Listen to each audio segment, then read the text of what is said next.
नमस्कार, India voice देख रहे हैं आप। आपके साथ मैं हूं स्वीटी दीक्षित। बुलेटिन की शुरुआत करेंगे बेहद अहम जानकारी के साथ। बता दें कि जिसका अंदेशा लगाया जा रहा था वो सच साबित हो चुका है।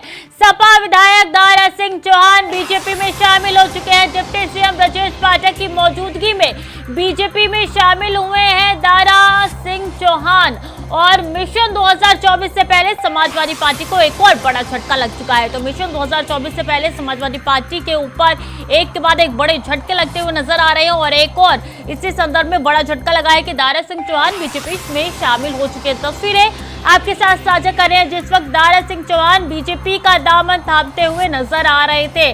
कयास ये लगाया जा रहा था कि समाजवादी पार्टी को वो छोड़ के बीजेपी में शामिल हो जाएंगे और कयासों पे ठप्पा लग चुका है। इन तस्वीरों में साफ तौर पर नजर आ रहा है दारा सिंह चौहान, ब्रजेश पाठक और केशव प्रसाद मौर्य जो कि दोनों डिप्टी सीएम हैं, उनकी अगुवाई में बीजेपी में शामिल हो चुके हैं। तो मिशन 2024 से पहले समाजवादी पार्टी को एक और बड़ा झटका लगा है। डिप्टी सीएम ब्रजेश पाठक की मौजूदगी में दारा सिंह चौहान बीजेपी का दामन थामा है उन्होंने। और डिप्टी सीएम ब्रजेश पाठक इस वक्त मौजूद थे। और बता दें कि तस्वीरों में डिप्टी सीएम केशव प्रसाद मौर्य भी नजर आ रहे हैं।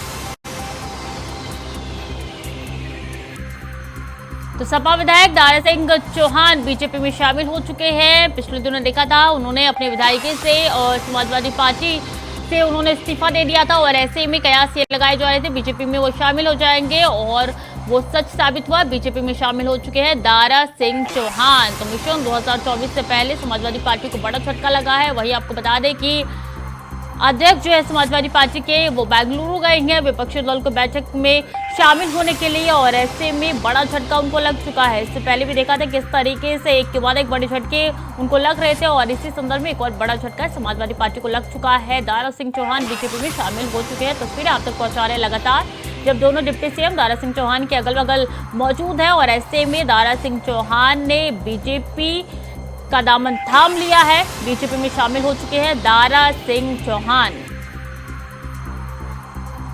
तो दारा सिंह चौहान बीजेपी में शामिल हो चुके हैं। तस्वीरें आप तक पहुंचा रहे हैं। इसी खबर में ज्यादा जानकारी के साथ आशीष वर्मा हमारे साथ जुड़ चुके हैं। आशीष, जिसका कयास लगातार लगाया जा रहा था वो सच साबित हो चुका है। दारा सिंह चौहान ने बीजेपी का दामन थाम लिया है।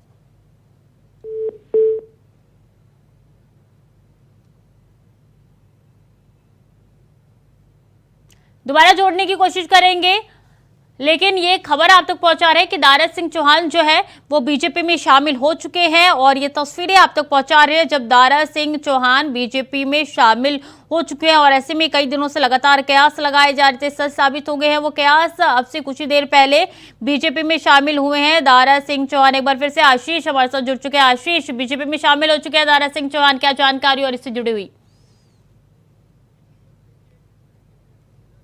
24 का लोकसभा का चुनाव है और को लेकर के गलियारे में लगातार हलचल की रही है। अब बात की है पार्टी के नेता है दारा चौहान जो अब कुछ ही देर पहले बीजेपी की सदस्यता ली है। हालांकि दारा सिंह चौहान अगर देखा जाए तो पिछड़ों के काफी बड़े नेता माने जाते हैं। और जिस तरीके से आज वो अपने समर्थकों के साथ आकर के भारतीय जनता पार्टी की सदस्यता ली है। भारतीय जनता पार्टी कार्यालय में सुबह 11 बजे के आसपास ये सदस्यता ग्रहण कार्यक्रम रखा गया था जिसमें भारतीय जनता पार्टी के प्रदेश अध्यक्ष प्रदेश अध्यक्ष भूपेंद्र सिंह चौहान के साथ साथ अगर बात की जाए तो डिप्टी सीएम ब्रजेश पाठक और डिप्टी सीएम केशव प्रसाद मौर्य मौजूद रहे और उनकी मौजूदगी में सदस्यता ली गई है। हालांकि एक बार फिर डिप्टी सीएम ने कहा है कि दारा सिंह चौहान घर वापसी हुई है, क्योंकि अगर देखा जाए जो 2014 के चुनाव में जिस तरीके से भारतीय जनता पार्टी की जीत हुई है, 2019 के चुनाव में जिस तरीके से भारतीय जनता पार्टी की जीत हुई और अब 2024 लोकसभा चुनाव में भारतीय जनता पार्टी पूरी की पूरी 80 सीटें जीतने जा रही है। हालांकि अब से कुछ देर पहले ये कार्यक्रम भारतीय जनता पार्टी का जो प्रदेश कार्यालय है वहां पर ये कार्यक्रम किया गया और दारा सिंह ने भारतीय जनता पार्टी की सदस्यता ग्रहण कर पहले ओपी राजभर बीजेपी में शामिल हो चुके थे और अब दारा सिंह चौहान बीजेपी का दामन थाम चुके हैं। और ऐसे में अगर बात की जाए समाजवादी पार्टी के मिशन 80 की तो उस पर कितना असर पड़ेगा आशीष? देखिए अगर बात की जाए राजनीतिक गलियारे में जिस तरीके से लगातार हलचल देखने को मिल रही है, अगर देखा जाए तो अभी जिस तरीके से दारा सिंह चौहान ने भारतीय जनता पार्टी की सदस्यता ली है, और फिर अगर देखा जाए ओपी राजभर बड़े नेता माने जाते हैं, और ओपी राजभर पहले भी भारतीय जनता पार्टी सरकार में मंत्री के पद पे रहे। हालांकि कुछ नाराजगी जरूर रही ओपी राजभर की, लेकिन एक बार फिर से ओपी राजभर की वापसी हुई है। लेकिन सभी चीजों में अगर देखा जाए तो जाहिर सी बात है कि भारतीय जनता पार्टी लोकसभा चुनाव की पूरी तरीके से तैयार है, और इस लोकसभा चुनाव में भारतीय जनता पार्टी का जो लक्ष्य है वो 80 सीटें जीतने का जो लक्ष्य रखा है, वो कहीं ना कहीं वो चीज दिखाई दे रही है कि लगातार भारतीय जनता पार्टी में जो बड़े दिग्गज नेता हैं वो लगातार शामिल होते दिखाई दे रहे हैं। कहा यह भी जा रहा है कि मंत्रिमंडल में उनको हिस्सा मिल सकता है, कितनी सच्चाई है इसमें? देखिए अभी जिस तरीके से कयास लगाए जा रहे थे कि ओपी राजभर बीजेपी में शामिल होते हैं कि नहीं होते हैं, लेकिन एकाएक जब ओपी राजभर का एक ट्वीट अमित शाह की तरफ से ट्वीट किया जाता है जिसमें ओपी राजभर और उनके बेटे ओम प्रकाश राजभर होते हैं, तो इससे देखिए कयास जिस तरीके से बड़े बड़े कयास जो लगाए जा रहे थे वो कयास कुछ तरीके से होते दिखाई दे रहे हैं। ऐसे में राजनीतिक गलियारे में लगातार जो हलचल है वो हलचल भी देखने को मिल रही है। लगातार जो विपक्ष के दल के जो लोग हैं वो लगातार भारतीय जनता पार्टी ज्वाइन करते दिखाई दे रहे हैं। अगर देखा जाए तो जिस तरीके से आज दारा सिंह चौहान ने भारतीय जनता पार्टी की सदस्यता ली है, वो अपने में एक बड़ी बात कही जा सकती है कि राजनीतिक गलियारे में बड़ी हलचल देखने को मिल रही है। तो ऐसे ही तो क्या आशीष ये माना जाए कि दारा सिंह चौहान को जहां भी चॉकलेट दिखती है वो वहां मुड़ जाते हैं? पहले 2015 की बात की जाए तो भाजपा ज्वाइन किया, 2017 में उन्होंने यूपी विधानसभा चुनाव लड़ा, फिर 2022 में भाजपा से इस्तीफा देकर वापस समाजवादी पार्टी में चले गए, और अब तस्वीर सबके सामने है। जी बिल्कुल, देखिए क्योंकि देखिए राजनीति है, और राजनीति गलियारे में लगातार जिस तरफ जनधार जहां पर देखने को मिलता है वो वैसे ही पार्टी से ज्वाइन किया जाता है। जिस तरीके से ओपी राजभर ने, आप देखिए ओपी राजभर पहले बीजेपी में थे, बीजेपी में मंत्रिमंडल के पद पे थे, बाकायदा उनको मंत्रिमंडल पद मिला था, लेकिन उन्होंने बीजेपी का दामन छोड़ करके समाजवादी पार्टी में ज्वाइन किया। चुनाव के दौरान समाजवादी पार्टी का लगातार वो प्रचार प्रचार करते रहे। अब लोकसभा का चुनाव आ रहा है, लोकसभा के चुनाव से पहले ओपी राजभर जिस तरीके से बीजेपी में शामिल होता है, तो ये एक राजनीति का हिस्सा है। कहा यह जा रहा है कि जिस तरीके से आज दारा सिंह चौहान ने भारतीय जनता पार्टी की सदस्यता ली है, और डिप्टी सीएम ब्रजेश पाठक ने जिस तरीके से कहा है जी बिल्कुल, 2024 के चुनाव से पहले एक के बाद एक बड़े झटके समाजवादी पार्टी को लगते हुए नजर आ रहे हैं। बहुत बहुत धन्यवाद आशीष आपका तमाम जानकारियों के लिए।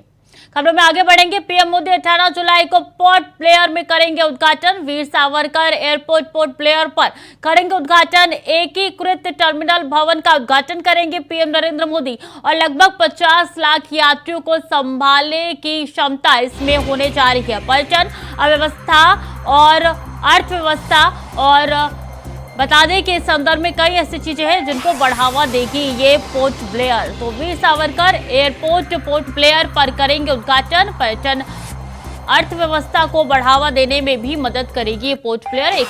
एकीकृत टर्मिनल भवन का उद्घाटन करेंगे पीएम नरेंद्र मोदी। लगभग 50 लाख यात्रियों को संभालने की क्षमता इसमें होगी। पर्यटन, अर्थव्यवस्था को बढ़ावा देने में मदद मिलेगी।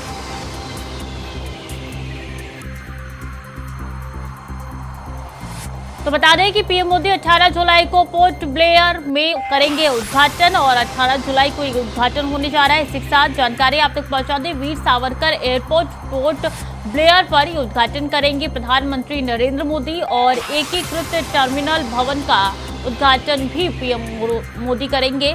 बता दें कि 18 जुलाई को ये उद्घाटन होने जा रहा है पोर्ट ब्लेयर का। लगभग 50 लाख यात्रियों को संभालने की इसमें क्षमता होगी। वीर सावरकर एयरपोर्ट और एकीकृत टर्मिनल भवन का उद्घाटन करेंगे पीएम नरेंद्र मोदी।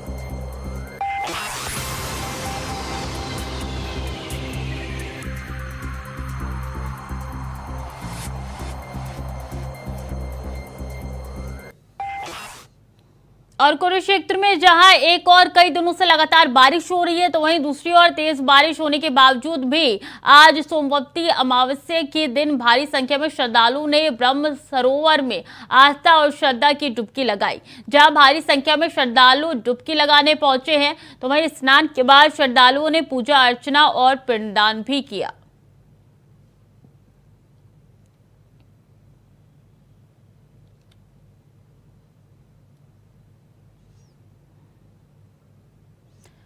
तो सोमवती अमावस्या पर श्रद्धालु ने डुबकी लगाई है। तस्वीरें आप तक पहुंचा रहे हैं कुरुक्षेत्र की ये तस्वीरें, जहां पे श्रद्धालु पहुंच के डुबकी लगाने के लिए वो कितने उत्साहित है, तस्वीरों में नजर आ रहा है। और बता दें कि सरोवर में आस्था और श्रद्धा की डुबकी श्रद्धालु लगाते हुए नजर आ रहे हैं।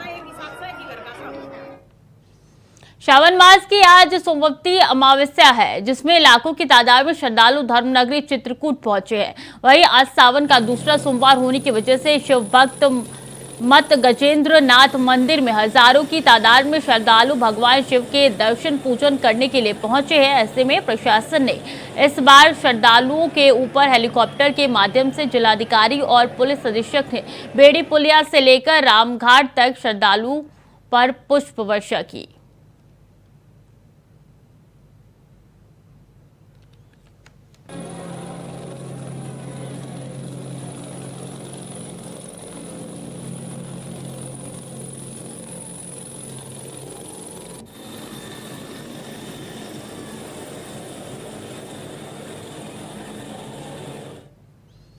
सेवानिवृत्त आईएएस अरविंद कुमार ने सोमवार को उत्तर प्रदेश विद्युत नियामक आयोग के अध्यक्ष पद की शपथ ले ली है।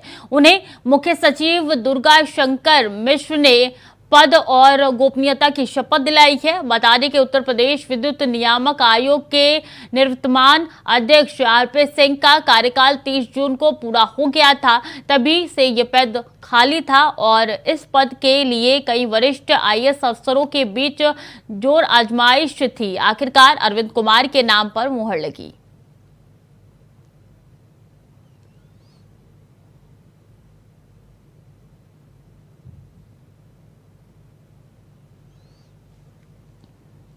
और Yamunanagar pointer Sahib Jagadhri national highway पर दर्दनाक सड़क हादसा हुआ है। यहां तेज रफ्तार एक कार ने दूसरी कार को जोरदार टक्कर मार दी है। हादसा इतना भीषण था कि गाड़ी पलटकर सड़क किनारे पहुंच गई, जबकि दूसरी गाड़ी पेड़ से जाकर टकरा गई। आपको बता दें कि कार में सवार 3 लोगों को चोट भी आई है, जिन्हें सिविल अस्पताल में भर्ती कराया गया है। तो वहीं दूसरे कार चालक को भी चोटें आई है। साथ ही कार चालक ने बताया कि दूसरे कार चालक ने शराब पी हुई है।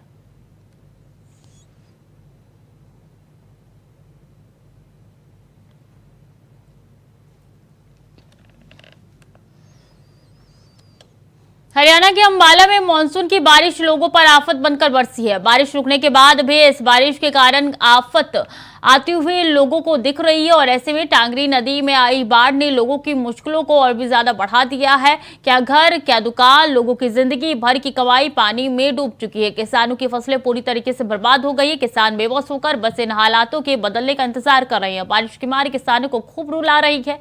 किसानों की साल भर की कमाई उनकी आंखों के सामने देखते ही देखते पानी में डूब गई। किसानों का कहना है कि उनकी फसलें पूरी तरीके से बर्बाद हो चुकी है। बारिश से आई बाढ़ के कारण खेत की फसलों के साथ साथ घर में आगामी फसल के बीज भी खराब हो गए हैं।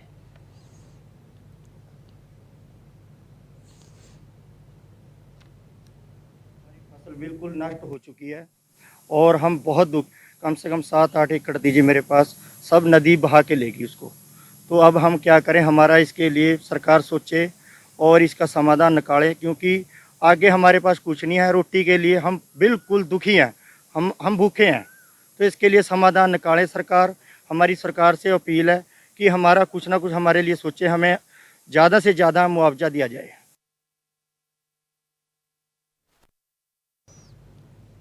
मूसलाधार बारिश के बाद अब पहाड़ों का दरकना शुरू हो गया है। बारिश रुकने के 4 दिन बाद मोरनी पंचकुला मार्ग के थाना गांव के निकट 50 मीटर सड़क का हिस्सा पहाड़ समेत गग्गर नदी की ओर दरकना शुरू हो गया है।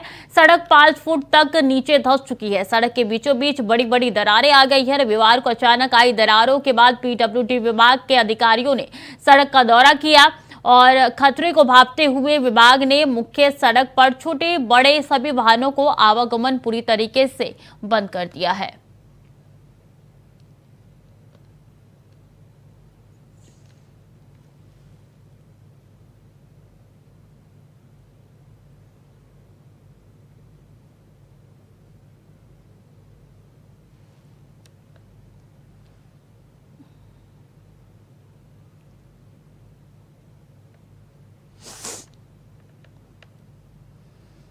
हिमाचल प्रदेश में एक बार फिर से बारिश ने तबाही मचाई है। हिमाचल के कुल्लू जिले में एक बार फिर से बादल फटा है। कुल्लू के सेऊबाग और काइस में बादल फटने से एक शख्स की मौत हो गई है, जबकि 3 लोग घायल बताए जा रहे हैं। वहीं बादल फटने से 9 गाड़ियों के बहने की भी जानकारी है।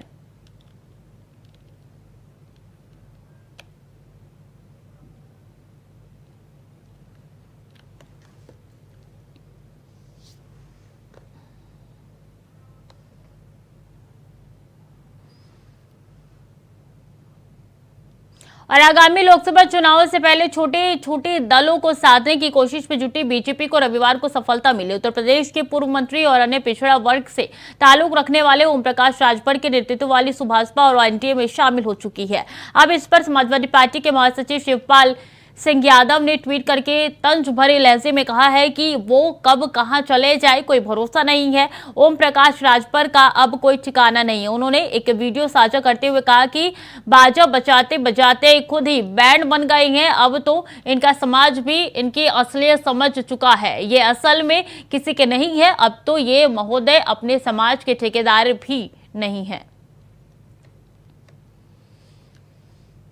और कुशीनगर जिले के सलीमगढ़ टोल प्लाजा के पास पशु तस्करों की सरेआम गुंडाई देखने को मिली है, जहां कावड़ियों से भरी बस को रोककर तोड़फोड़ की गई है। आपको बता दें कि कसिया के पास अवैध प्रतिबंधित पशुओं से लदी पिकअप के बस में टक्कर मारने की वजह से पशु तस्कर नाराज थे, जिसके बाद बाबाधाम जा रहे कावड़ियों और ड्राइवर के साथ जमकर मारपीट की गई।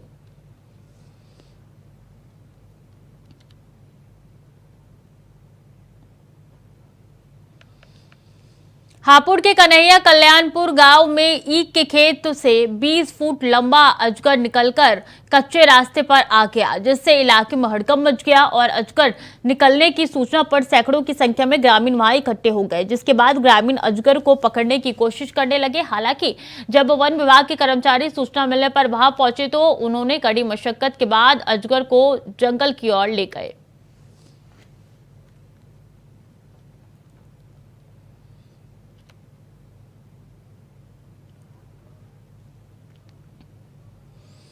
आगरा में लोगों को डराने लगा है यमुना का विकराल रूप। ताजमहल के दशहरे घाट शिव मंदिर तक पहुंचा है पानी। दशहरा घाट पर पुलिस कर्मियों को किया गया है तैनात। लोगों को मंदिर से आगे जाने की अनुमति नहीं दी जा रही है। तो आगरा में यमुना का विकराल रूप अब लोगों को डरा रहा है। बता दें कि डराने लगा है यमुना का विकराल रूप और ऐसे में लोगों को आगे जाने की अनुमति नहीं दी जा रही है। पुलिसकर्मी की यहाँ पे तैनाती हो चुकी है। ताजमहल के दशहरे घाट तक पानी पहुंच चुका है। तस्वीरें आप तक पहुंचा रहे हैं कि कितनी भारी मात्रा में पानी यहाँ पे पहुंचा है और ऐसे में विकराल रूप धारण करते हुए नजर आ रहा है।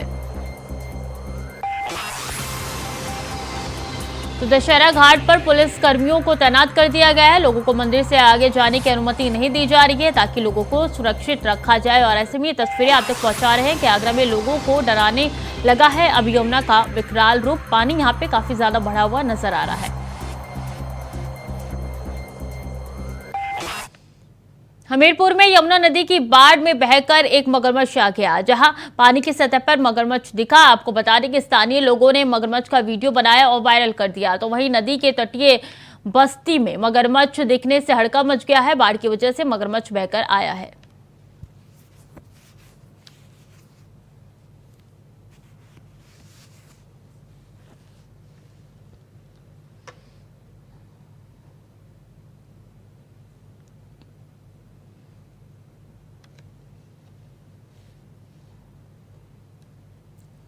और दिल्ली के मुख्यमंत्री अरविंद केजरीवाल ने यमुना के जल स्तर में कमी पर आने पर राहत जताई है। उन्होंने एक ट्वीट करके कहा है कि पानी का स्तर गिरने से अब पानी नीचे जाने लगा है। अब लोग राहत कैंपों से अपने घर वापस जाएंगे। हमें उनकी जिंदगी सामान्य करने में मदद करनी है। और ऐसे में दिल्ली के सभी लोगों से मेरी अपील है कि तन मन धन से बाढ़ प्रभावित लोगों की मदद करें। ये पुण्य का काम है। पीड़ितों की लोग जितना मदद कर सकते हैं खुलकर करें।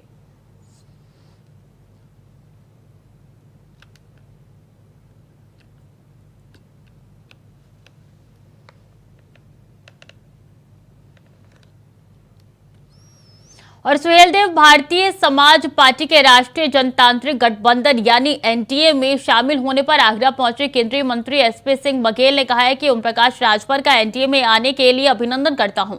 उनके आने से बीजेपी को मजबूती मिलेगी। इसके साथ ही उन्होंने सपा नेता दारा सिंह के पार्टी छोड़ने पर कहा है कि निश्चित बीजेपी में उनका कुछ न कुछ होगा और बीजेपी उनकी मजबूती पकड़ने के बाद जिम्मेदारी देगी।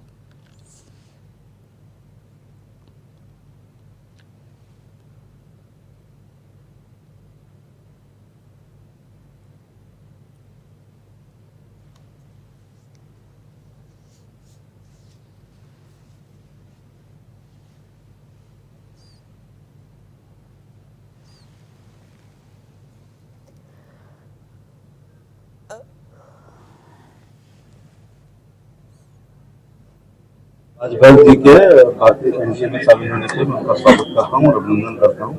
और पूर्वांचल में उनका एक वोट बैंक है, जिसके तौर पर भारतीय जनता पार्टी को लोकसभा में उसका लाभ मिलेगा। कल दारा सिंह चौहान जी ने समाजवादी पार्टी से निर्वाचित एमएलए ने इस्तीफा दिया। इसका मतलब कि जो अखिलेश का गठबंधन है, लोगों को उसमें विश्वास नहीं है और समाजवादी पार्टी से जीतने के बाद मऊ से दारा सिंह चौहान ने पार्टी छोड़ी है।